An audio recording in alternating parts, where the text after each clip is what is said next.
British ताज द्वारा प्रशासनिक सुधार के क्रम में 1861 का अधिनियम। वर्ष 1858 का अधिनियम अपनी कसौटी पर पूर्णतः खरा नहीं उतर सका, जिसके परिणाम स्वरूप 3 वर्ष बाद ही 1861 ईस्वी में ब्रिटिश संसद ने भारतीय परिषद अधिनियम पारित किया। ये पहला ऐसा अधिनियम था जिसमें विभागीय प्रणाली एवं मंत्रिमंडलीय प्रणाली की नींव रखी गई थी। वस्तुतः पहली बार विधि निर्माण कार्य में भारतीयों का सहयोग लेने का प्रयास किया गया, जबकि भारतीय परिषद अधिनियम 1861 भारत के संवैधानिक इतिहास की एक युगांतकारी तथा महत्वपूर्ण घटना थी। यह मुख्य रूप से 2 कारणों से महत्वपूर्ण है। एक तो यह कि इसने गवर्नर जनरल को अपनी विस्तारित परिषद में भारतीय जनता के प्रतिनिधियों को नामजद करके उन्हें विधायी कार्य से संबद्ध करने का अधिकार प्रदान किया, और दूसरा यह कि इसने गवर्नर जनरल की परिषद की विधायी शक्तियों का विकेंद्रीकरण कर दिया, जिससे बंबई और मद्रास की सरकारों को भी विधायी शक्ति प्राप्त हो गई।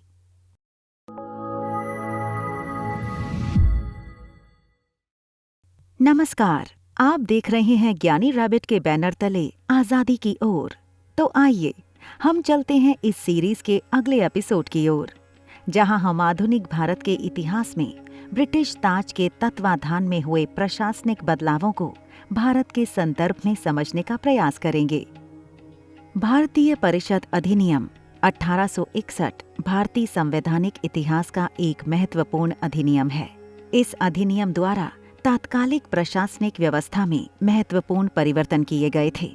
भारतीय परिषद अधिनियम 1861 के मुख्य उपबंध, व्यवस्थाएं या धाराएं इस प्रकार हैं।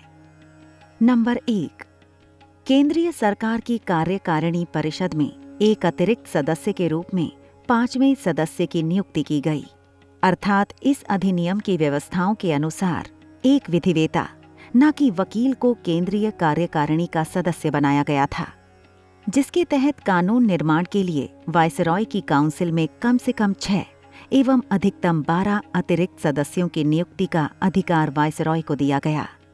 इन सदस्यों का कार्यकाल 2 वर्ष का होता था, जबकि भारतीय सदस्यों की नियुक्ति के प्रति वायसरॉय बाध्य नहीं था, किंतु व्यवहार में कुछ गैर सरकारी सदस्य उच्च श्रेणी के भारतीय थे। इस परिषद का कार्य क्षेत्र कानून निर्माण तक ही सीमित था। नंबर 2, भारतीय परिषद अधिनियम 1861 द्वारा परिषद के सदस्यों को विभाग देने की व्यवस्था की गई थी। गवर्नर जनरल और उसकी परिषद को नियम, उपनियम तथा परिनियम बनाने का अधिकार दिया गया था। गवर्नर जनरल परिषद के सदस्यों को विशेष कार्य सौंप सकता था। विवादास्पद प्रश्न गवर्नर जनरल के सम्मुख प्रस्तुत होते थे और उन पर संपूर्ण परिषद द्वारा विचार किया जाता था। इस प्रकार कार्यकारिणी के दायित्व में विकेंद्रीकरण की व्यवस्था की गई थी। नंबर 3, गवर्नर जनरल को उपाध्यक्ष मनोनीत करने का अधिकार था। मनोनीत उपाध्यक्ष गवर्नर जनरल की अनुपस्थिति में कार्यकारिणी परिषद का अध्यक्ष होता था। नंबर 4, कार्यकारिणी से व्यापार को संचालित करने के लिए गवर्नर जनरल नियमों एवं उपनियमों का निर्माण कर सकता था।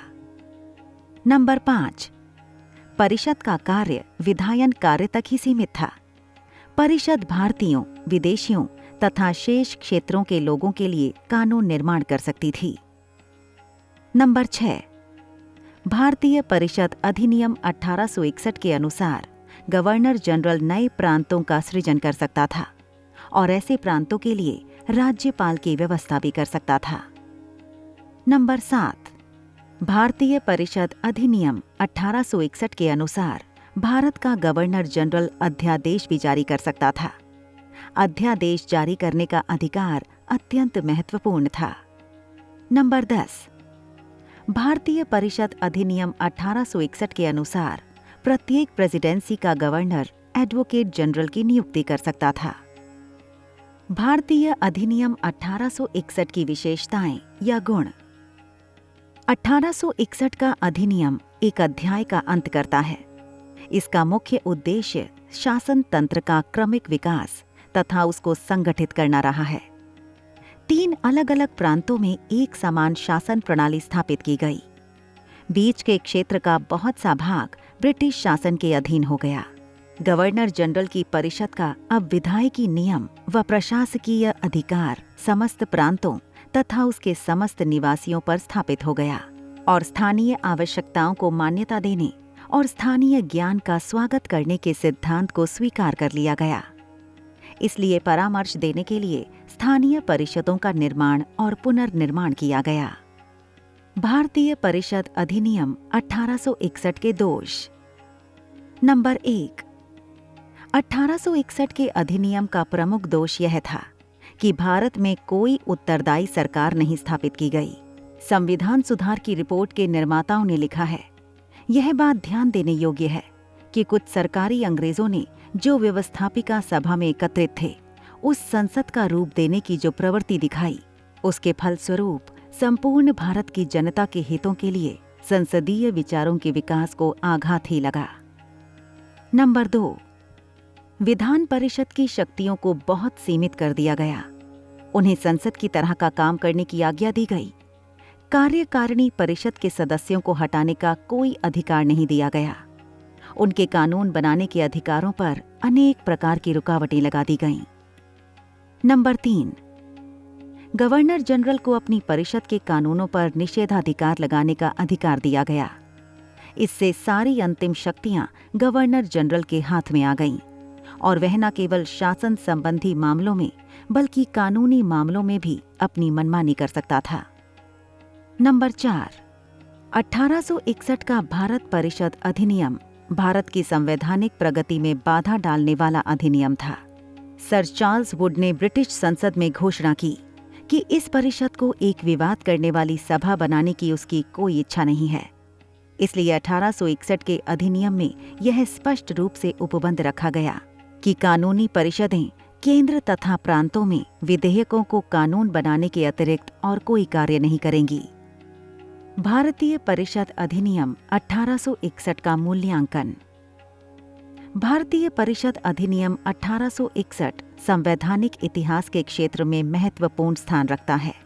भारत का गवर्नर जनरल इस अधिनियम के अनुसार अध्यादेश जारी कर सकता था। भारतीय परिषद अधिनियम 1861 के द्वारा बंबई और मद्रास को भी विधायी शक्तियां प्राप्त हुई थीं।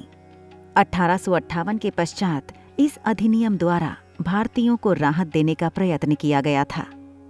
मद्रास तथा बंबई में भी विधायक हेतु परिषदों की व्याख्या की गई थी। लेकिन भारतीय परिषद अधिनियम 1861 में कई त्रुटियां थीं। एक ओर इस अधिनियम द्वारा परिषद को विधायन के व्यापक अधिकार प्राप्त थे, तो दूसरी तरफ उन अधिकारों पर महत्वपूर्ण अंकुश थे। इन अंकुशों के कारण व्यापक अधिकार ज्यादा प्रभावशाली न हो सके। इसी प्रकार अंकुश विधायिका को स्वतंत्र रूप से विधायन के अधिकार नहीं थे। व्यवस्थापिका का कार्यकारिणी पर अंकुश नहीं था। परिणाम स्वरूप कार्यकारिणी निरंकुश थी। इस अधिनियम की सबसे अधिक महत्वपूर्ण कमी थी गवर्नर जनरल के विशेषाधिकार, अर्थात व्यवस्थापिका द्वारा पारित नियमों को भारत का गवर्नर जनरल समाप्त कर सकता था। इस प्रकार विशेष परिस्थितियों में कार्यकारिणी व्यवस्थापिका के कदम को निष्क्रिय बना सकती थी। धन्यवाद। ये एपिसोड हमारे व्यूअर को कैसा लगा, हमें कमेंट करके बताएं और साथ ही चैनल को सब्सक्राइब करते हुए बेल आइकन के बटन को प्रेस कीजिए, जिससे हमारे नेक्स्ट एपिसोड की नोटिफिकेशन सबसे पहले आप तक पहुंचे। और इस एपिसोड से जुड़े बोनस पॉइंट्स के लिए डिस्क्रिप्शन बॉक्स में जरूर जाएं, जहां हमने अपने प्रयास से सभी तथ्यों को क्रमबद्ध रूप में प्रस्तुत कर दिया है। नमस्कार।